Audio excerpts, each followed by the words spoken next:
Há um momento em que tudo muda, um instante preciso onde a máscara desliza apenas 1 milímetro, e alguém que sabe observar nota-o, e se essa pessoa é Tywin Lannister, o homem mais calculador dos Sete Reinos, esse milímetro é suficiente. Estamos em Harrenhal, as ruínas do castelo que uma vez pertenceu a Harren o Negro, e aqui, no meio de estratégias militares, traições e execuções, está prestes a desenvolver-se uma das dinâmicas mais fascinantes de toda a série, a relação entre Tywin Lannister e Arya Stark. Pensa nisto, Arya tem 11 anos, Tywin tem 57, ele é a figura mais poderosa da casa Lannister e possivelmente de todos os Sete Reinos. Ela é uma das duas filhas da casa Stark, a mesma família que lidera o bando contrário na Guerra dos Cinco Reis, e no entanto, contra toda a lógica, contra toda a expectativa, estes dois desfrutam genuinamente da sua conversa. Como chegamos aqui? Como é possível que o maior inimigo dos Stark tenha uma Stark servindo-lhe vinho sem sabê-lo? E mais importante ainda, porque Tywin, um homem que não tolera a incompetência nem a mediocridade, permite que esta menina permaneça tão perto dele? A resposta está no primeiro encontro. Tywin chega a Harrenhal para receber um relatório. É um momento rotineiro, burocrático, mas então algo chama sua atenção. Uma menina entre os prisioneiros olha fixamente para Polliver, que leva a espada agulha. Com um só olhar, Tywin identifica o que todos os demais passaram por alto. Não é um rapaz, é uma rapariga disfarçada. E em vez de ignorá-lo, em vez de seguir adiante com seu dia, faz algo completamente inesperado. Pergunta: é mais seguro viajar, meu senhor? 3 segundos, 6 palavras e Tywin Lannister já tem sua resposta. Elegante, esse é o elogio que recebe de Tywin Lannister, o homem que durante 4 temporadas completas nunca, nenhuma só vez, elogia assim nenhum dos seus próprios filhos, nem Jaime, o Cavaleiro Dourado, nem Cersei, sua única filha, nem sequer Tyrion, que eventualmente demonstraria ser o mais brilhante dos três, mas a esta menina prisioneira, disfarçada de rapaz, suja e faminta, diz-lhe elegante. E aí está a jogada. Tywin não só a salva, converte-a na sua copeira pessoal, coloca-a no centro do seu mundo, onde pode observá-la, estudá-la, decifrá-la, porque Tywin Lannister nunca faz nada sem um propósito calculado, e desde esse primeiro instante suspeita que há algo mais nesta menina. Avancemos à sala de guerra. Tywin está reunido com seus generais, debatendo estratégias contra os Stark. A conversa está estagnada, ninguém tem uma solução, e então, sem aviso prévio, Tywin volta-se para sua copeira, pergunta o que ouviu sobre Robb Stark, e Arya, sem duvidar, recita as lendas. O jovem lobo, o homem que se transforma em lobo, o guerreiro imortal, qualquer um pode morrer. E aí está de novo, essa claridade, essa inteligência que corta através da mitologia e vai direto ao centro. Tywin mostra sua satisfação, porque esta resposta não só é correta, é estratégica, é a mentalidade de alguém que entende a guerra, não como espetáculo, mas como realidade, e isto converte-se noutra peça na construção de uma imagem que Tywin está a montar lentamente na sua mente.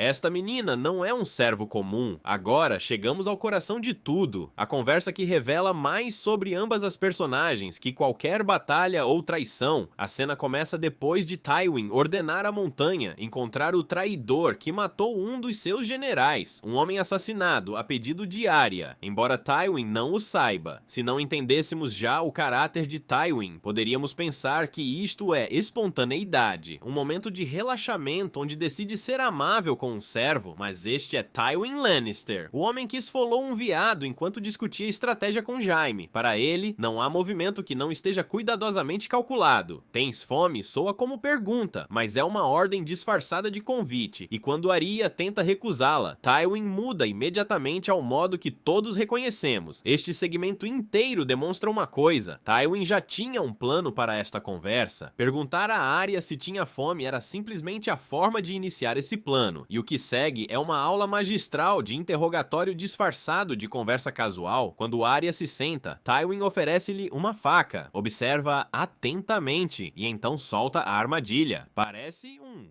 Comentário inocente, uma observação sobre seu físico, mas olha a resposta de Arya. Como muito. E aí está, a confirmação que Tywin necessitava. Com só 3 palavras, Arya acaba de revelar que provém de uma família nobre, porque uma pessoa comum diria que nunca tinha comido uma refeição tão deliciosa. Alguém de uma família acomodada diria que a tinha provado umas poucas vezes, mas só alguém acostumado a comer bem, alguém de nobre nascimento, responderia com essa naturalidade. Como muito, a Tywin sábio, e podes ver a satisfação na sua atitude. A armadilha funcionou. A sua copeira não é do povo comum, é nobre, e agora precisa saber mais. Já o tinha confirmado antes, sabe que vem do norte, sabe que é nobre, e agora está a montar o quebra-cabeças. Tywin introduz o tema da guerra, e então Arya faz algo que surpreende inclusive um homem como ele. A pergunta parece interromper o fio de pensamento de Tywin. É direta, é inteligente, e é absolutamente natural para alguém cujo irmão, cuja família inteira está em guerra contra este homem, porque se Tywin nunca perdeu, isso é uma má notícia para os Stark. Mas se perdeu antes, saber em que batalha, sob que circunstâncias, seria informação inestimável. É uma pergunta que surge de forma orgânica, mas que também demonstra a capacidade intelectual de Arya. A resposta de Tywin revela sua confiança absoluta, e não é arrogância vazia, é um facto. Tywin participou em 2 guerras importantes antes desta, a Guerra dos Reis Nove Pence, onde serviu sob o rei Aerys II Targaryen, e a rebelião da Casa Rhaene e da Casa Tarbeck. Tywin dirigiu um exército que aniquilou completamente a Casa Rhaene, sepultou-os sob as minas de Castamere, criou uma canção que se converteu em símbolo do poder Lannister, as chuvas de Castamere, um aviso em forma de melodia. E então chegamos ao verdadeiro coração da obsessão de Tywin, legado. Essa é a palavra-chave, essa é a obsessão que define cada movimento de Tywin Lannister. Enquanto seus generais veem uma guerra, ele vê muito mais, vê como a história o recordará, vê o apelido Lannister gravado nos livros durante 1000 anos. E aqui está o extraordinário. Tywin está